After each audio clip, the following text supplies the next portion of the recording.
everybody has a process to music. Writing something, I kind of just, it's hard for me to sit down. Most people take time out and they're like, I'm going to take these X amount of days to write a song or write some stuff down. I don't really do that too much. I kind of just, whatever comes to me, you know. I carry around little pieces of paper, you know, or maybe I have eyeliner as a pen because sometimes I forget pens, and I write it down, like just different sentences and words here and there, you know, and then I kind of put it together with something, with like maybe a music piece or an instrumental that I was thinking of. You know, it's not easy for me to just write. I'm forever changing my songs because I get bored. So very quickly, or I'm growing, so the song is different. Because by the time we lay it down, I wrote that song about 4 or 5 years ago. Sometimes, so I have to put it back into who I am now, and not what I was then. So that's pretty much, yeah. What inspires me? I guess, you know, just what inspires me. It's usually um, circumstances either in my life or in other people's lives. You know, I think I've written a lot of times in through my travels and what I've been through, and because you know, this is like fucking music is like ebb and flow, like. You know, sometimes when I'm having a shitty day, I'm going to write about something, you know, something dark. You know, I'm having a good day, I'm going to write about something good, you know. Don't really, I get inspired just by just listening to people and hearing their stories and also going through what I've got through and finding an in between and how we relate to each other because that's the best way to communicate it to other people, you know. I was in Europe and I was just traveling around, you know, play some shows, meeting some people. But I was also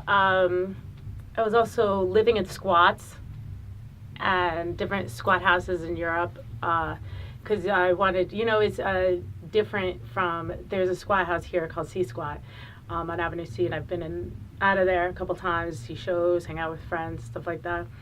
And I wanted to see how, you know, also they adapt in Europe. I was staying in Rampart Social Center in London and L'Observatoire in France, and squats in Europe are way better than here.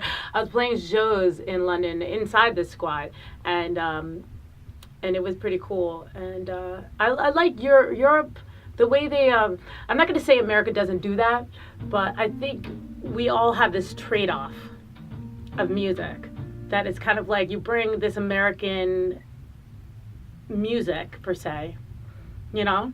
And you bring it to Europe, everyone sits there silent. They want to listen to it because it's something out of their, you know, out of their realm, you know. And if you take like a British artist or a French artist, you bring them into America, and then everyone's like, wow, you know, even before they even hear their music, they're like, whoa, you know. So I think we just, it's such a great experience. They just appreciate artists. I mean, they're older than us. We're like the babies of the world, so we're baby country, so they've always been appreciating, you know, art and artistry. We're just, you know, continuously having to catch up with them. So that's what I like traveling around Europe. I thought it was nice. It was more relaxed. I'd probably live in like the late 60s, early 70s. You know, I mean, I definitely do that. I just think it was, I think just for doing what I do, I think it was just more welcoming, you know? The sounds, where everyone was just, it was just this, you know, there was much more changing out of your, like everything changed, like the roaring 20s, you know, there's all these changes, but the late 60s, early 70s, there was a lot of change in music, and it was getting more harder, or more younger people were, you know, anticipating in it. I think I just, I don't know. I mean, there's nothing wrong with this era. There's nothing wrong with it. It's just that we've kind of aren't in this been there, done that thing. And it doesn't seem it doesn't seem as surprising to anybody. And also, people talk to each other more. They communicated more. I mean, I can't tell you how many times I sat with people and I'm trying to talk and they're looking at their phone and they're texting and I'm right there. They might be even texting me and I'm right across from them. It's a little too much for me, when I want to communicate, because actually communication is what I do, for a living. So without that physical human being contact, it makes it harder for me to do what I do, and for people to understand. New York is like, it's interesting because people are always like, why do you? I have a love and hate for New York. I do. I've always had this. It's like since birth, I've had a love and hate for New York. But what I love about it is that everything is in one place. I wanna go hear some Indian music. I would be sitting in any restaurant. Listen, oh, here we go. Here's some Indian music. Like, you go on the subway, there's music everywhere. I think the difference is that New York has always been a melting pot, I mean, Ellis Island and immigrants coming over. My parents are both immigrants, and it's where everything is a subway ride away. It's even walking down a block away, You can hear music bleeding from different areas within one block, and it'll be all different types of genres of music, coming from all different parts of the world.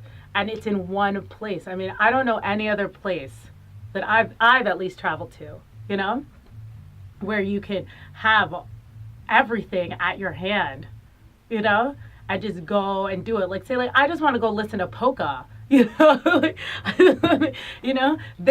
do that. You could do that. I want to listen to country. That happens. If I'm coming from the South and I'm like, oh man, I'm getting homesick, I want to go listen to some bluegrass or some country. You can do that. It's not that complicated, and you could listen to that. It's amazing. I want to listen to some really, really sweet jazz. Go to Harlem. Boom, done. Everything is right here in one city, and I don't know any other city that's like that, to be honest with you. I think that it's funny because people are like, I've never heard anybody say traditional New York music, because there's actually no such thing. It's everything combined together. It's very inspiring. That's what I get, I think a lot of people have been through a lot, I'm not going to say that I've been through more than anybody else. I'm never going to say that. I think I'm very open. When it comes to singing what I've been through than I am talking it. It's very hard for me if somebody asks me a question about, what about your personal life or your childhood? It's not as easy for me to express that than it is for me to write and sing about it. It's easier for me to do that, and I just, I do it so that I don't want to seem like the only person who's gone through this, and other people have. I think it helped me express myself, because I think when I was younger, it was very hard for me to at times. So I think this helps. Singing out and singing to people all the time has always helped me just,